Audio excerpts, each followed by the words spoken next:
పాత్రికేయులకు, మన డయాస్ మీద ఉన్నటువంటి మా సిఐ గారికి నమస్కారాలు. ముఖ్యంగా ఈ పల్లెనిద్రలో భాగంగా ఎవరైతే పాపం లేడీస్ ఎక్కువ ఉన్నారో వాళ్ళు స్టేషన్ రావడానికి కొద్దిగా ఇబ్బంది ఫీల్ అవుతుంటారు. పోలీస్ స్టేషన్కి వస్తే నా మీద ఏమనుకుంటారో, లేకపోతే నాకు న్యాయం జరగదు, లేకపోతే పోలీసు వాళ్ళు నన్ను ఏ విధంగా ట్రీట్ చేస్తారని చెప్పి భయంతో పోలీస్ స్టేషన్ దాకా రారనమాట.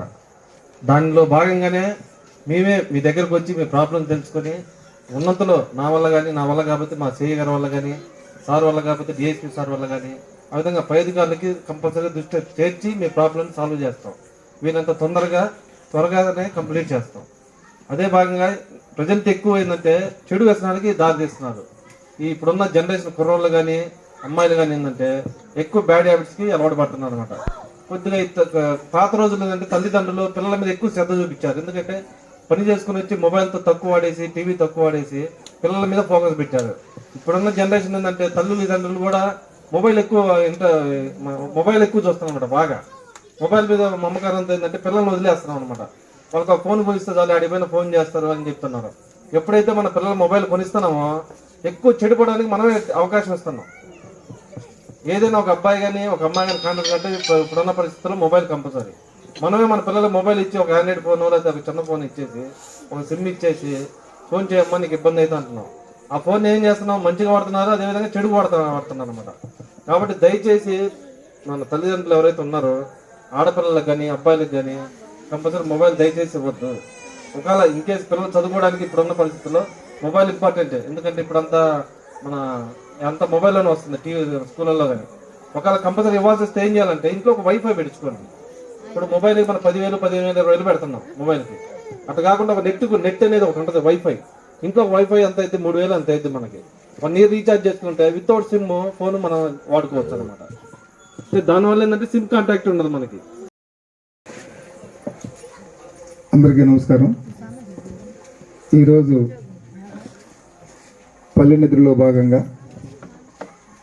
రామనగర్కి విచ్చేసిన మన Chirala sub divisional police officer Shri Mohammed Mayeen sir గారికి, అట్లాగే ఎస్ఐ గారికి, వేటపాలెం ఎస్ఐ గారికి, భద్రయ్య గారికి, జానకి గారికి, కవిత గారికి, ఇక్కడ ఇచ్చేసిన అందరికీ కూడా ఈ శుభ సాయంత్రం నా నమస్సమాంజలి. మేమేదో 4 మాటలు చెప్పేసి వెళ్ళిపోవడం కోసం రాలేదు. ఇది పల్లెనిద్ర అనే కార్యక్రమాన్ని మా ఎస్పీ గారు ప్రతిష్టాత్మకంగా తీసుకొని బాపట్ల జిల్లాలో ఎస్పీ సార్ పేరు తుషార్ డూడి ఐపీఎస్ ఆఫీసరు ప్రతిష్టాత్మకంగా తీసుకొని ఇలాంటి రిమోట్ ఏరియాలలోకి, ఇలాంటి చిన్న ప్రాంతాల్లోకి వచ్చి మీతో మమేకమయ్యి మీతో మేము ఉండామని చెప్పడం కోసం వచ్చి, ఇట్లాంటి ఆడవారు చాలామంది వచ్చారు, కొన్ని చెప్పుకోలేకుంటారు, కొన్ని అవన్నీ కూడా మీరు ఇక్కడ చెప్పుకొని మాతో మీరు ఫ్రీ అవ్వాలని మేము వచ్చి మీతో ఒక లెక్చర్ ఇచ్చేసి వెళ్ళిపోవడం కోసం కాదు. మీరు మాతో ఫ్రీ అయ్యేసి ఏదైనా చెప్పడానికైనా సరే, ఇక్కడ ఎవరైనా రౌడీ ఎలిమెంట్స్ లేకపోతే ఆడపిల్లలు వేధించేవాళ్ళు, భర్తలు భార్యను వేధించేవాళ్ళు, ఇలాంటి విషయాలన్నీ కూడా మాతో మీరు చెప్పుకోవడం కోసంగా వచ్చాం. మీరు మొహమాట పడాల్సిన అవసరం లేదు. ఏదైనా సరే మేము సావధానంగా జాగ్రత్తగా వింటాము. మీ సమస్యల్ని పరిష్కారం చేయడం కోసం మా వంతుగా మేము ప్రయత్నం చేస్తాం. మా ఎస్ఐ గారు మీతో చాలాసేపు సైబర్ క్రైమ్ గురించి చెప్పడం జరిగింది. ఇప్పటికీ చాలా కాలాతీతమైంది. నేను ఒక 2-3 విషయాలు మాట్లాడి నేను మా సార్కి ఇస్తాను. ఫస్ట్ పిల్లల్ని బాగా చదివించాలా, వాళ్ళ మీద దృష్టి పెట్టాలా. ఇది పోలీస్ పరంగా కాదు, మనిషిగా చెప్పే మాట.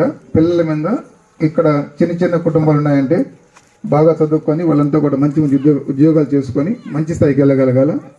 అందుకు పిల్లల్ని బాగా చదివిస్తే వాళ్ళు మంచి సంస్కారం నేర్చుకొని వాళ్ళు భవిష్యత్తులో రకరకాల ఉద్యోగం సంపాదించుకొని ఉన్నత స్థానానికి వెళ్తారు.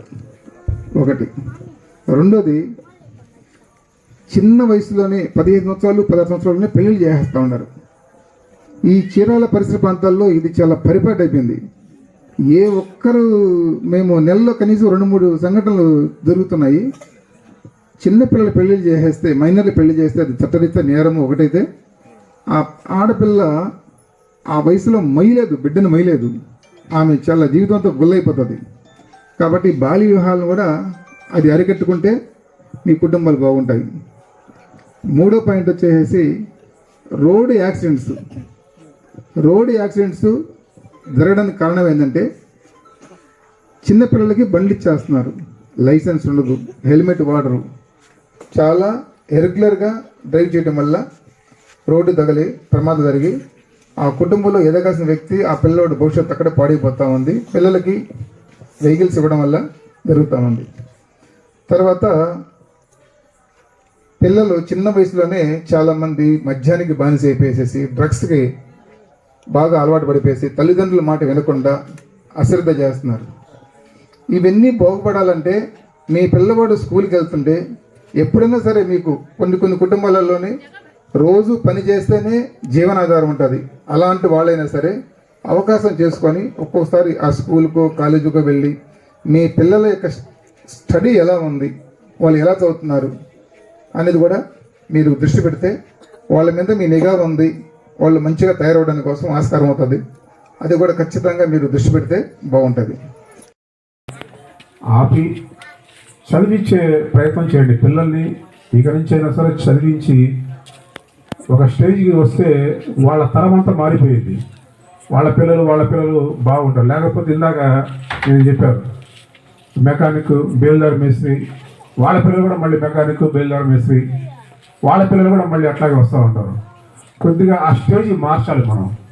ఆ స్టేజ్ మార్చి మనం కష్టపడి చదివించి వాడి పిల్లలు అట్లాగా ఆ లైఫ్ చేంజ్ చేయాలి. లైఫ్ చేంజ్ చేయకుండా ఉన్నంతకాలం ఇట్లాగే ఉంటాం మనం. కాబట్టి జాగ్రత్తగా చదివించండి, కొద్దిగా కష్టపడి చదివించండి అంతే. వాళ్ళు ఒక స్టేజ్కి వచ్చినాక వాళ్ళే డెవలప్ అవుతూ ఉంటారు, ఎదుగుతూ ఉంటారు. తర్వాత ఇందాక సైబర్ క్రైమ్ గురించి కొన్ని చెప్పారు పాయింట్లు. నేను మొన్న ఒక కేసు గురించి మీకు చెప్తాను. చీరాలలో ఒకరోజు ఒక ఆమెకి ఫోన్ వచ్చింది. ఫోన్ ఏం చేశారంటే, అమ్మ మేము గవర్నమెంట్ నుంచి మాట్లాడుతున్నాము, బాలింతలకి గవర్నమెంట్ 15,000 రూపాయలు ఇచ్చే కొత్త స్కీమ్ పెట్టారు. మీ ఏరియాలో కొత్తగా గర్భవతులైన వాళ్ళకి కానీ కొత్తగా పెళ్ళిళ్ళైన వాళ్ళకి కానీ 15,000 రూపాయల గవర్నమెంట్ నుంచి ఇస్తున్నారు. నీకు తెలిసిన వాళ్ళు ఎవరున్నారమ్మంటే ఆమె నిజమే అనుకుని చెప్పేసి ఒక 6-7 మందికి మా ఏరియాలో ఫలానా వాళ్ళు ఉన్నారు అని చెప్పి ఫోన్ నంబర్లు ఇచ్చారు. ఫోన్ నంబర్లు ఇచ్చి ఆమె ఏం చేసిందంటే అందరికి చెప్పింది, ఇట్లా గవర్నమెంట్ నుంచి స్కీమ్ వచ్చిందంట, 15,000 రూపాయలు ఇస్తారంట అందరికీ అని చెప్పేసి. వాళ్ళు కూడా ఆశపడి సరే అని చెప్పేసి ఎదురు చూస్తారు. అవతల నుంచి ఫోన్ వచ్చింది, అమ్మ మీరు గర్భవతులా లేకపోతే బాలింతలా అంటే అవును అని చెప్పారు. అయితే మేము ఒక లింక్ పంపిస్తాము, దాని మీద క్లిక్ చేయండి అని చెప్పేసి వాళ్ళు చెప్పడం జరిగింది.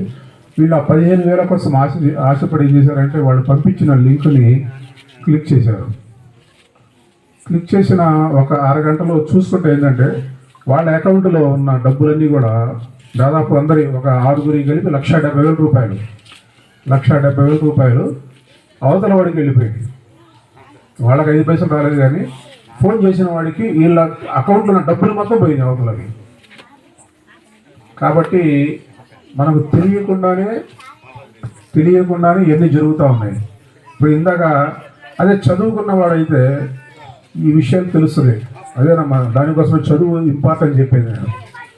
అదే చదువుకున్న వాడైతే ఇలా ఎందుకు ఇస్తారు, ఫోన్ చేసి డబ్బులు ఎందుకు ఇస్తారని ఎవరైనా ఆలోచిస్తారు.